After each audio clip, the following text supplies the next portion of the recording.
Et Saint-Esprit de Dieu, Jésus nous a dit qu'il nous était avantageux que lui parte en mourant sur la croix, puis en ressuscitant, puis en allant auprès de son Père sur le trône de grâce, pour que toi, tu puisses maintenant venir en nous pour illuminer notre entendement. Fait que viens à notre secours aujourd'hui encore une fois, afin que ta parole et ton évangile et ta grâce, Seigneur Dieu, puissent nous soutenir et nous encourager, afin qu'on soit toujours de plus en plus des gens qui vivent en fonction de sanctifier ton nom. Merci d'avance, Père, au nom de Jésus. Amen. OK, donc dans le chapitre 20, on va voir ici l'aspect de l'Évangile et l'étendue de la grâce de Dieu. Vous allez voir, c'est vraiment très encourageant. Je ne sais pas, vous regardez quelque chose?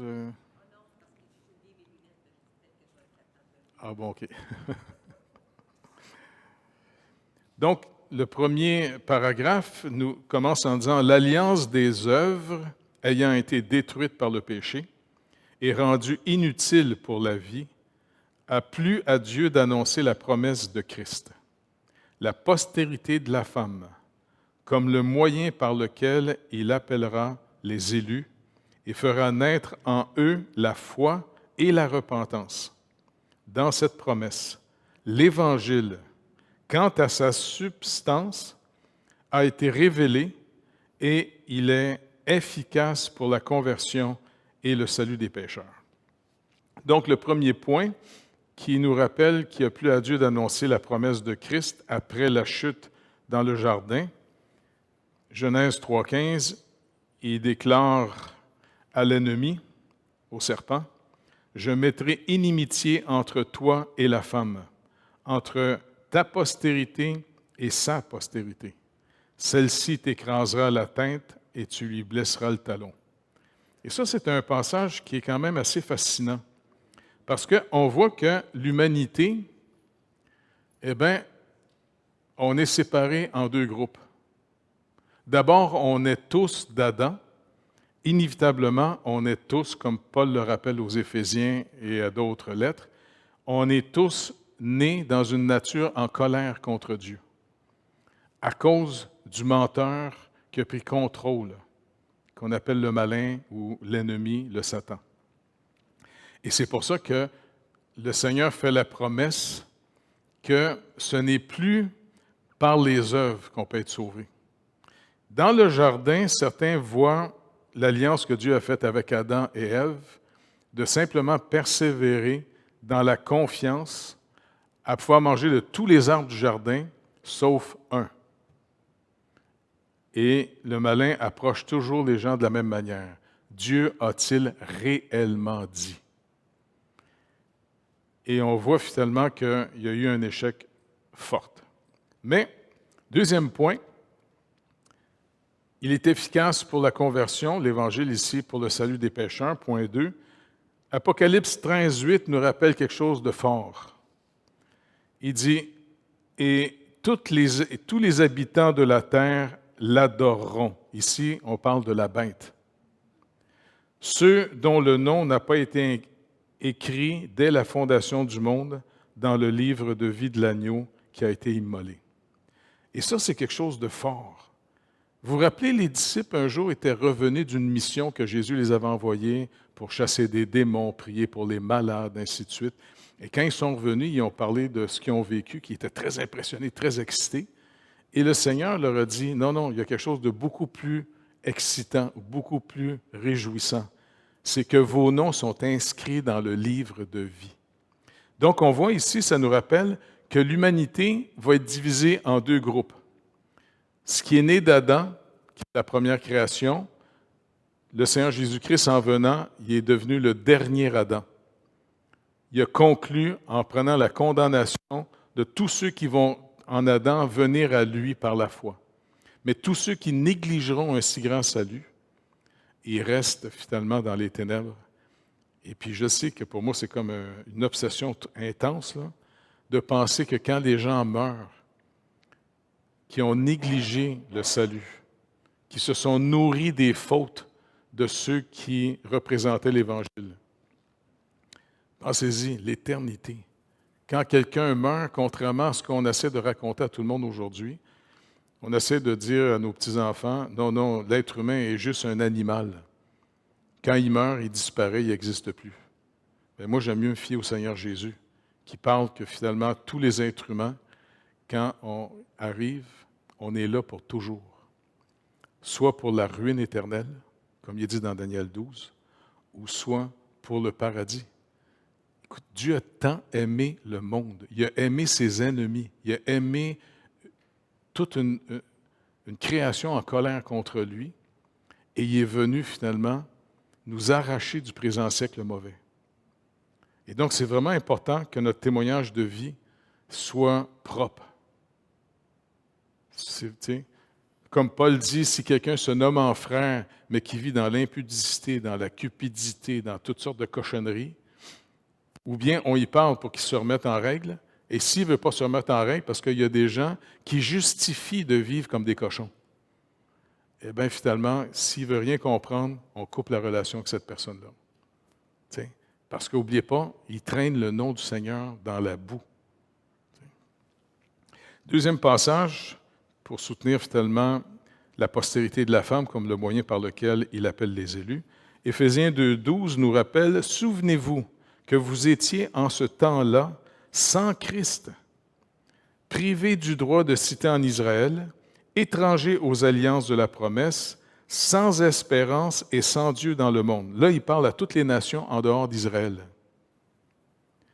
Mais maintenant, vu que l'apôtre Paul a reçu le ministère d'être un apôtre des nations, ce qui a été pour lui un énorme problème dans sa vie. Il a souffert énormément d'aller annoncer l'Évangile aux nations, car c'était la raison première pourquoi les Juifs, qui n'avaient même pas eux-mêmes cru en Christ, persécutaient l'apôtre Paul. C'est les Juifs de l'époque qui étaient les premiers persécuteurs contre l'Église, spécialement les païens, ou même les Juifs qui avaient cru. Il ne faut pas oublier que Paul était de leur groupe avant que le Seigneur Jésus-Christ touche cet homme sur la route de Damas. Et après qu'il a vraiment été touché par la grâce de Dieu, ça l'a complètement transformé. Et il était prêt à ce que ça ruine sa vie humaine parce qu'il voyait finalement que Dieu, dans sa grâce, l'avait sauvé pour le paradis éternel, la cité que Dieu seul a bâtie. C'est pour ça qu'ici, il faut se rappeler entre nous autres, on est simplement des voyageurs et des pèlerins en ce moment. C'est une question de temps. Puis le temps, il passe vite, comme un rouleau de papier de toilette. Romains 4, versets 13 à 17a.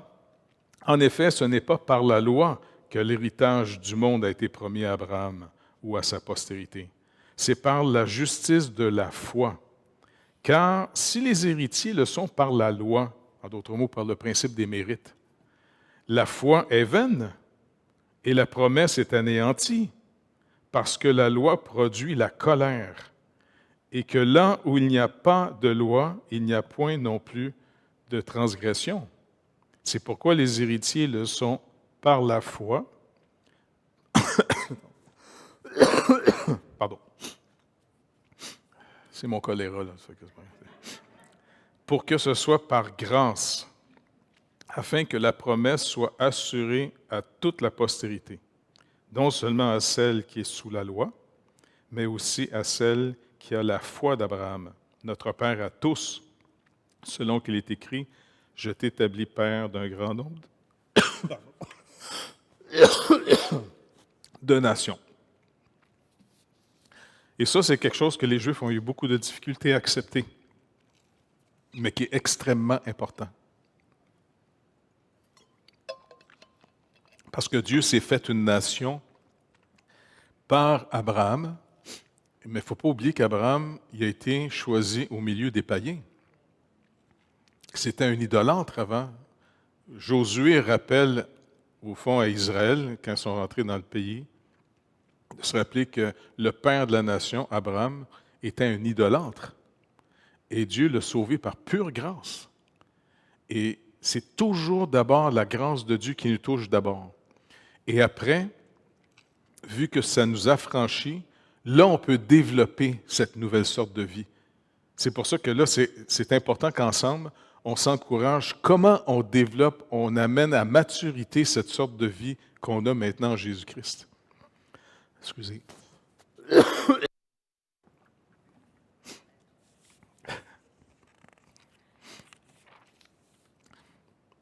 Si vous voulez que je sois généreux, je peux vous partager finalement ma COVID, là, c'est comme vous voulez.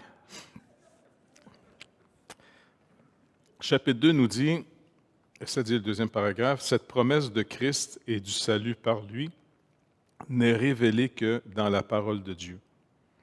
Ni les œuvres de la création, ni la providence, ni la lumière de la nature ne peuvent découvrir Christ, ou la grâce par lui, même pas d'une manière générale ou obscure.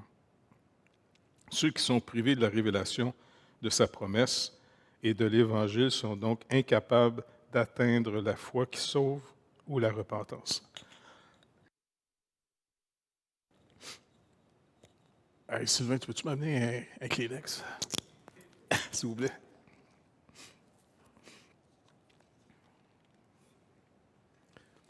Et ça, c'est vraiment quelque chose d'extrêmement fort. C'est par la parole de Dieu seul qu'on peut vraiment recevoir l'information du salut en Jésus-Christ. Parce que s'il n'y avait pas la parole de Dieu, annoncée par les prophètes plus d'un millénaire, comment on aurait interprété la fin de la vie du Seigneur Jésus-Christ crucifié? Oh, merci beaucoup. Parce que finalement, les gens ne peuvent pas découvrir l'Évangile de Dieu à moins que le Seigneur envoie ses messagers.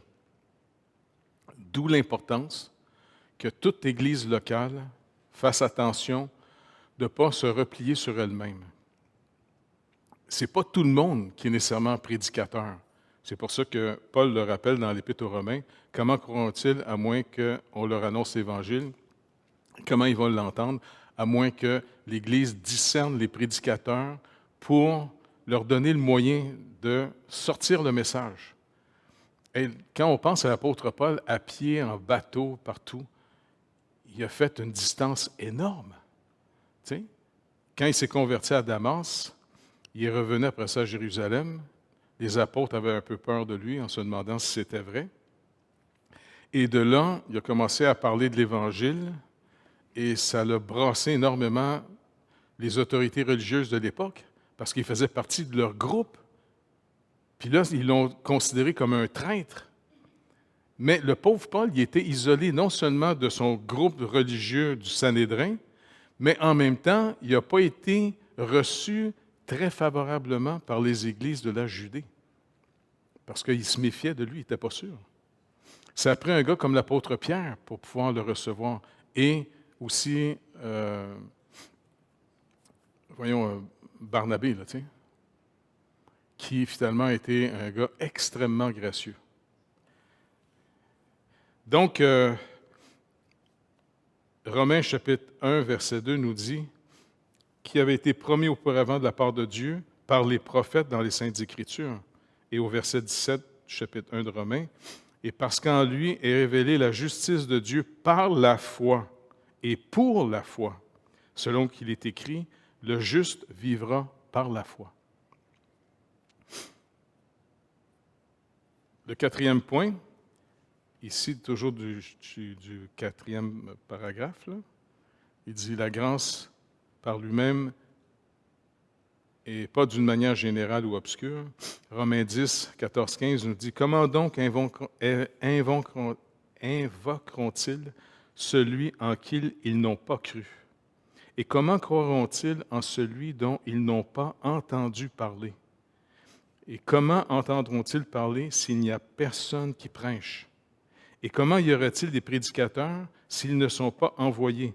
Selon qu'il est écrit, qu'ils sont beaux les pieds de ceux qui annoncent la paix, de ceux qui annoncent de bonnes nouvelles. » Et le verset 17 nous dit après, « Ainsi la foi vient de ce qu'on entend, et ce qu'on entend vient de la parole de Christ. » Puis je veux en profiter pour remercier l'Église depuis tout le début à Cartierville, même si au tout début, on était une trentaine seulement. Bon, je ne voulais pas forcer les gens, mais tu sais, dans le sens, on partait tout le temps, toute la gang ensemble, l'été, tu sais, puis j'amenais les gens qui voulaient venir avec moi pour aller partout dans la province, voir comment on peut faire des contacts pour annoncer l'Évangile. Puis en même temps, j'essaie de voir dans toutes les régions qu'on allait, de connaître des églises, que si des gens se tournaient vers le Seigneur, les référer à ces églises-là, un peu partout. Tu sais. Puis même une fois, j'avais été invité au Saguenay, chez vous.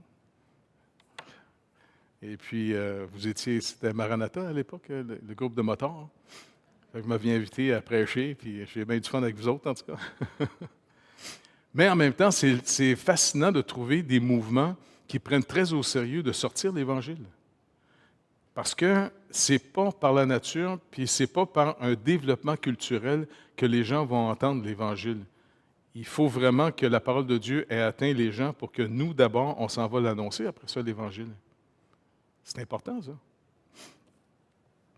Fait que je veux remercier en passant l'Assemblée de m'avoir soutenu et permis d'aller annoncer l'Évangile pendant toutes ces années. Ce qui, certains ont dit que ça a fait de moi un pas bon pasteur. Je m'excuse. Mais là, au moins, il m'a donné un bon pasteur qui me dit Sylvain. Et puis, j'ai essayé de faire le mieux que je pouvais les deux, là, tu sais. J'enseignais finalement au collège biblique chez nous à l'époque à Cartierville, quasiment tous les soirs. Je faisais de la radio pour annoncer l'Évangile 4 fois par semaine, 4 jours par semaine, en direct. Après ça, j'animais des groupes un peu partout dans la province. À chaque samedi matin, je partais au Saguenay pour aller faire une étude biblique. Je couchais là-bas, je revenais le lendemain matin, vu que notre culte était l'après-midi. Ça fait que j'arrivais à temps pour faire le culte de dimanche à Cartierville. Puis après souper, j'invitais les gens qu'on avait au Vieux-Montréal pour, encore une fois, annoncer l'Évangile. Le vendredi soir, on allait finalement au coin de Sainte-Catherine et puis Saint-Laurent, en avant du métropolis, là. Puis on brassait les choses de 10h à minuit le soir pour annoncer l'Évangile là-bas. Mais c'est le fun parce qu'il s'est passé des phénomènes incroyables. C'est très encourageant. Et en marchant avec le Seigneur, c'est là qu'on voit qu'il nous utilise. C'est pas qu'on est meilleur, mais ça fait partie de notre mission. Et puis, un peu partout au Québec, puis après ça aussi en Haïti. Et c'est pour ça que quand je vais dans d'autres pays, je ne suis pas intéressé d'abord pour comme mettre notre petite compagnie. Moi, ça me... Je vais rester calme, là. Mais moi, quand je vois des gens qui pensent leur église locale comme des entreprises, ça, là, je trouve ça là, mondain. Quand on est amené dans une région, allons voir d'abord qu'est-ce que Dieu a commencé à faire par d'autres et comment on peut servir les gens que Dieu a utilisés.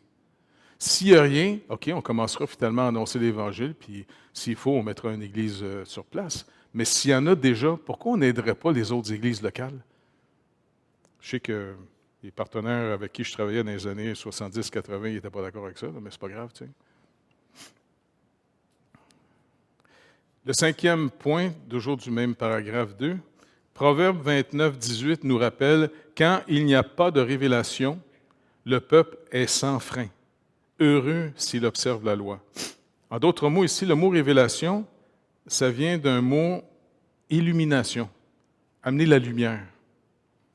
Et puis, si on ne nourrit pas notre vision selon les Écritures, de vraiment comme s'éclairer par les Écritures, eh bien, l'Église locale va devenir un genre de petit club privé à un moment donné. Tu sais, renfermée sur elle-même, puis c'est pas la volonté de Dieu. Au contraire, il faut avoir vraiment un cœur qui reçoit. Et comment on aide, tu sais. Ésaïe 25, 7 nous dit « Et sur cette montagne, il anéantit le voile qui voile tous les peuples, la couverture qui couvre toutes les nations. » Et c'est ce que le Seigneur Jésus-Christ est venu faire en mourant sur la montagne de Sion. Il a déchiré le voile, non seulement pour les Juifs, mais en même temps, il les a envoyés dans le monde entier pour que l'Évangile soit répandu à grandeur de la planète. Ésaïe 60, verset 2-3 nous dit Voici les ténèbres couvrent la terre et l'obscurité les peuples. Mais sur toi, l'Éternel se lève, sur toi, sa gloire apparaît. Des nations marchent à ta lumière et des rois à la clarté de tes rayons. Et ça a été un effet. En général, l'Évangile a vraiment affranchi énormément de gens. On a changé de culture, l'Évangile a changé énormément de culture. Avant, dans certaines nations, comme chez les Romains ou d'autres peuples, les faibles étaient considérés comme de la nuisance. On les éliminait. Puis un père qui, s'il y avait une petite fille qui naissait, puis il voulait avoir un petit garçon, eh bien, le Romain avait le droit de carrément amener l'enfant sur la place publique puis de laisser l'enfant là. Et puis les chacals, les proxénètes de l'époque, ramassaient les petites filles, ils les élevaient puis en faisaient des prostituées après. Et les chrétiens, quand ils ont commencé à se convertir à Rome, une des premières choses qu'ils ont faites, c'est qu'ils ont voulu racheter les esclaves. Ils ont commencé à soigner les malades plutôt que de dire qu'il faut les éliminer comme c'était de la cochonnerie. Et dès qu'ils ont vu qu'on mettait les enfants à la place, ils venaient tout de suite les chercher pour faire des orphelinats, pour les élever. Avec le temps, ça a complètement changé la culture que de prendre soin des faibles, c'est le cœur de Dieu. Et puis, il ne faut pas perdre ça de vue. C'est très important. Troisième point. En ce qui concerne la révélation de l'Évangile aux pécheurs, faite à plusieurs reprises et en plusieurs endroits avec l'adjonction de la promesse et de commandement pour l'obéissance qui est requise, cela ne dépend que de la volonté souveraine et du bon plaisir de Dieu. Quant aux nations et aux individus à qui elle est accordée, elle n'a pas été communiquée en vertu d'une promesse quelconque due au développement des capacités naturelles de l'homme ou en vertu de la lumière commune reçue sans elle. En fait, personne n'a jamais fait ni ne peut faire telle promesse. Par conséquent, en tout temps, la prédication de l'Évangile a été accordée à des personnes et à des nations de façon très variée selon le conseil du dessein de Dieu. Pour appuyer ici, Psaume 147, verset 20 nous dit « Il n'a pas agi de même pour toutes les nations, et elles ne connaissent point ses ordonnances. Louez l'Éternel. » C'est quand il parle à Israël. Israël est vraiment un signe de la fameuse doctrine de l'élection. Et puis, un coup que Israël a atteint le but, que selon sa chair, le Messie viendrait, alors c'est là que le Seigneur a rappelé que la promesse qu'il avait faite à Abraham, il dit « Toutes les familles de la terre vont être bénies en toi, dans ta postérité. » Donc ça, c'est vraiment un point extrêmement important. Acte 16, 7, il est dit « Arrivés près de Mysie, ils se disposèrent à entrer en Bithynie, mais l'Esprit de Jésus ne leur permit pas. » Ça, c'est vraiment fascinant. Le Saint-Esprit, à certains moments, à ses équipes apostoliques, n'a pas permis qu'ils rentrent dans certaines régions pour annoncer l'Évangile. Et je sais que ça bouleverse les gens, ça. Il ne faut jamais oublier que l'Évangile, c'est une pure grâce. Ce n'est pas un dû qui nous est dû. Si vous êtes sauvés, ce n'est pas que vous l'avez mérité. C'est que Dieu a manifesté une pure grâce de nous sauver. De la même manière, quand il a sauvé un des deux brigands, vous vous rappelez, le brigand qui s'était tourné vers lui en disant « Rappelle-toi de moi quand tu vas rentrer dans ton règne. » Jésus lui dit « Je te le dis, ce soir même, tu vas être avec moi au paradis. » Jésus paye sa dette. L'autre, il est resté arrogant. C'est quand même fascinant. Donc, la caractéristique de la grâce de Dieu produit d'abord en nous la repentance. On reconnaît qu'on est digne du jugement de Dieu. C'est pour ça que ce brigand-là a dit à son ami « Arrête, nous autres, on mérite d'être là, pas lui. » Donc, c'est ça la conviction qui d'abord précède notre salut. On réalise qu'on est perdu. Et puis le Seigneur, après ça, nous montre sa miséricorde, sa pure grâce.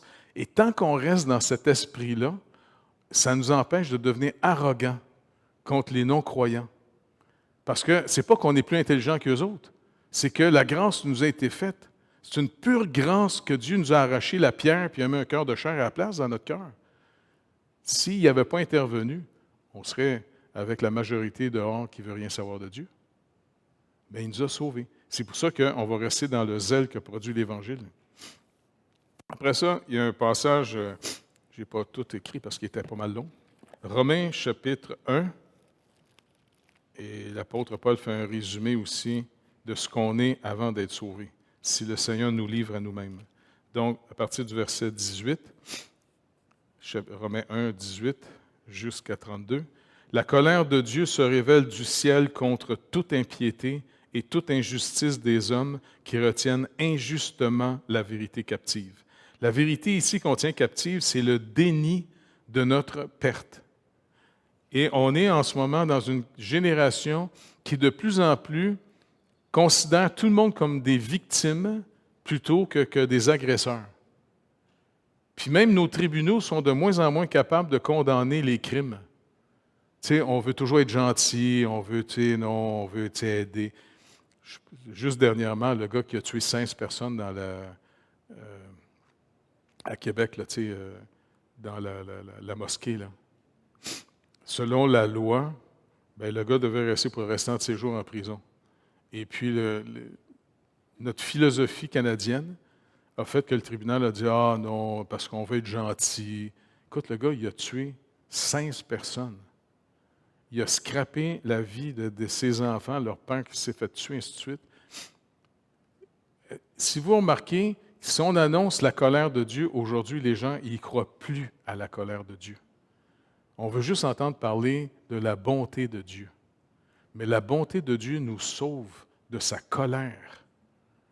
Mais si on n'est pas conscient de cette colère qui est très juste, bien, je suis désolé, l'Évangile, il n'est plus prêché après, parce que les gens vont penser, non, c'est tout à fait normal que Dieu me sauve, il faut qu'il me sauve. Non, il ne faut pas qu'il te sauve. C'est une pure grâce qui nous a sauvés. Il dit, car ce qu'on peut connaître de Dieu est manifeste pour eux, Dieu le leur ayant fait connaître. En effet, les perfections invisibles de Dieu, sa puissance éternelle et sa divinité se voient comme à l'œil depuis la création du monde quand on les considère dans ses ouvrages. Ils sont donc inexcusables. On a tout ce qu'il faut pour voir à l'extérieur. Si vous brisez une loi, eh bien, il y a des conséquences négatives. En d'autres mots, si vous pensez être capable de briser, par exemple, la loi de la gravité,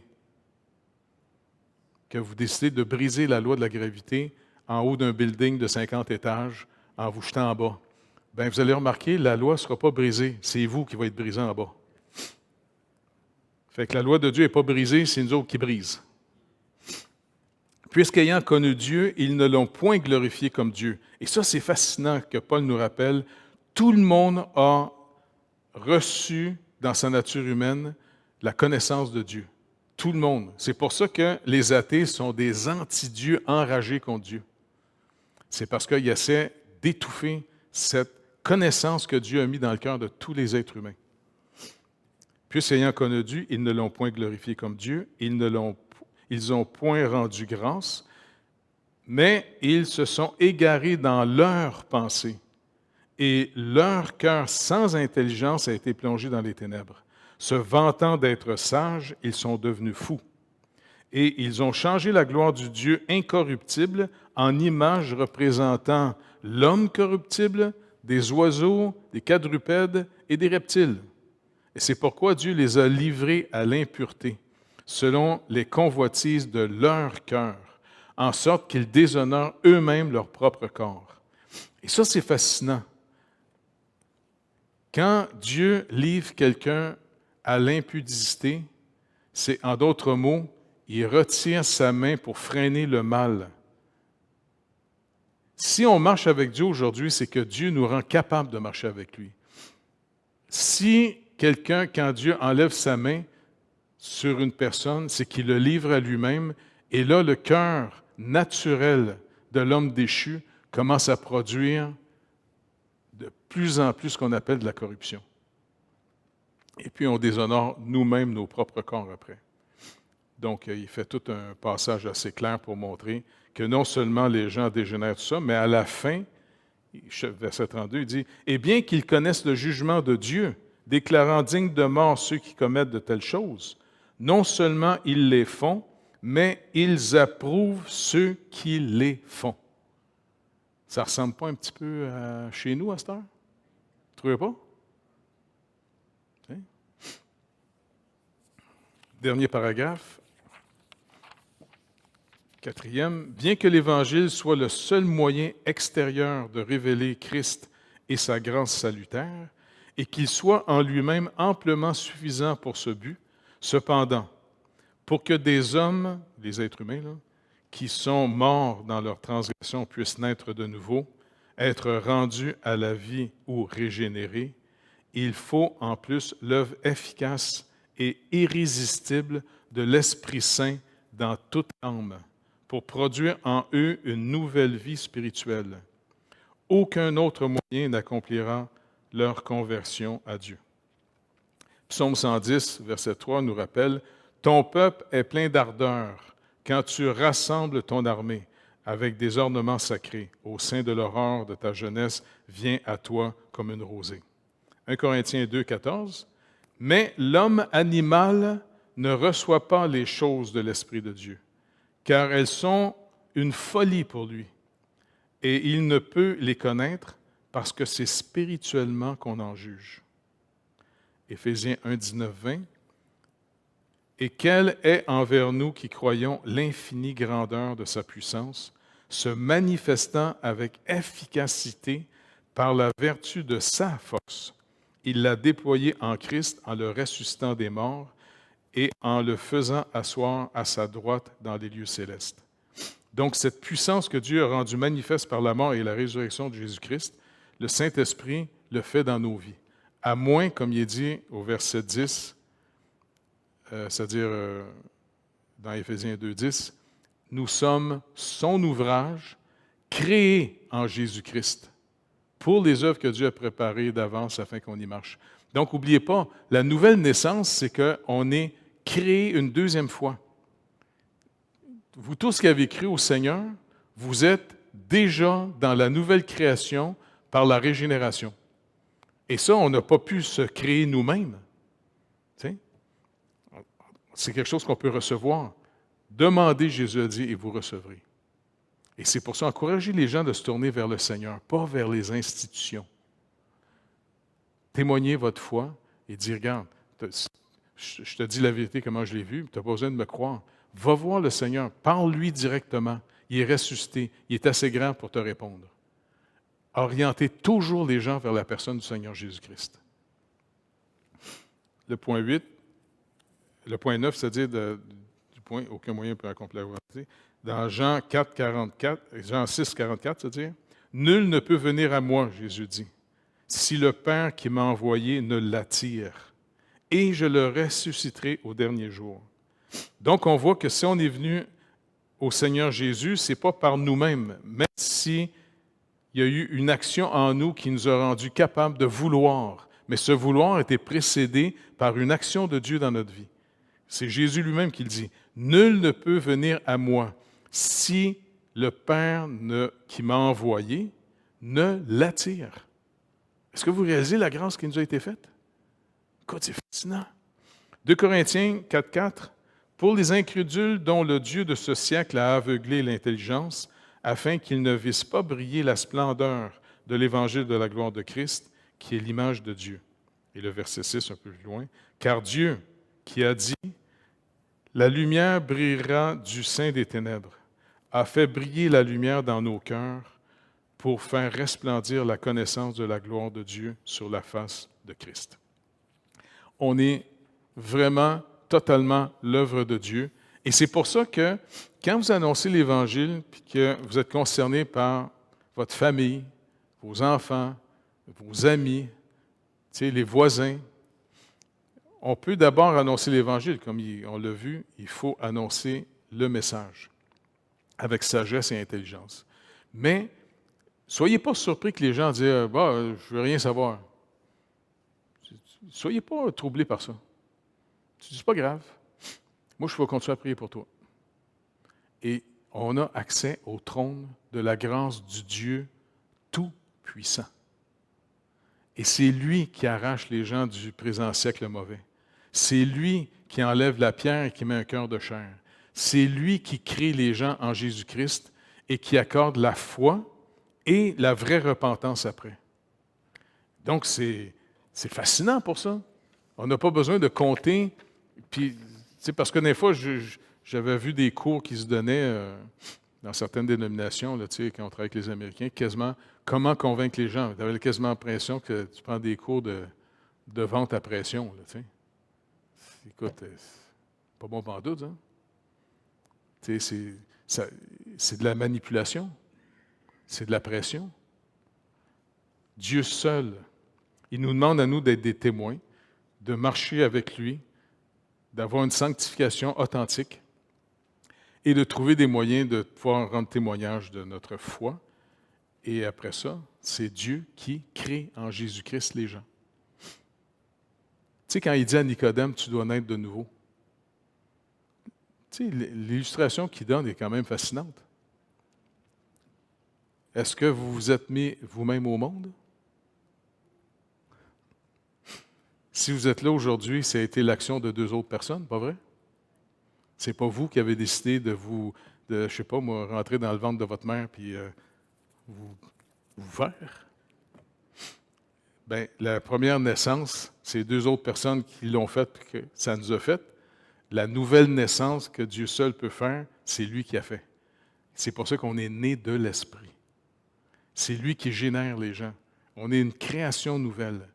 Et c'est fascinant quand on y pense. On n'est pas responsable de ça. Mais on peut en profiter puis la développer, cette vie. De la même manière, quand nos parents nous ont mis au monde, ils nous ont éduqués pour essayer de nous amener à plein potentiel. Bien, c'est la même chose avec Dieu, qui est notre Père, comme il est dit dans l'Épître aux Hébreux. Il éduque ses enfants pour nous amener de plus en plus à développer de plus en plus cette nouvelle sorte de vie qu'il nous a donnée. Et puis, écoute, c'est fascinant, cette vie. Fait que je suis bien content qu'il y avait juste 4 chapitres. Fait comme ça, je vais être capable de me moucher après tranquille, mais vous laisser tranquille. On remet ça au Seigneur? Fait que Seigneur, merci de nous avoir sauvés par pure grâce. Merci d'avoir, en tout cas Seigneur Dieu, d'avoir mis à cœur à des gens de venir vers nous pour nous annoncer la bonne nouvelle. Parce que de nous-mêmes, on ne l'aurait pas, dans le sens comme tu le dis dans ta parole, ce n'est pas par nous-mêmes, ce n'est pas une culture naturelle. C'est tu envoies des messagers. Et Seigneur Dieu, donne-nous en tant qu'Église de continuer à pouvoir manifester ton amour. On ne pourra pas régler les problèmes de la planète, mais on peut au moins partager avec toi ce que tu nous donnes pour soulager la misère. Mais la vraie solution, c'est de pouvoir organiser l'Église avec des prédicateurs pour sortir l'Évangile. Fait que Seigneur Jésus, continue à nous garder capables et organise-nous de plus en plus afin que tu puisses multiplier finalement les évangélistes au milieu de nous, le côté pastoral, le côté diaconal, afin qu'on soit tous, avec les dons que tu nous donnes, complémentaires les uns envers les autres pour pouvoir marcher dans ta volonté. Fait que merci, Père, dans le précieux nom de Jésus. Amen. Que Dieu vous bénisse. Merci pour les Kleenex.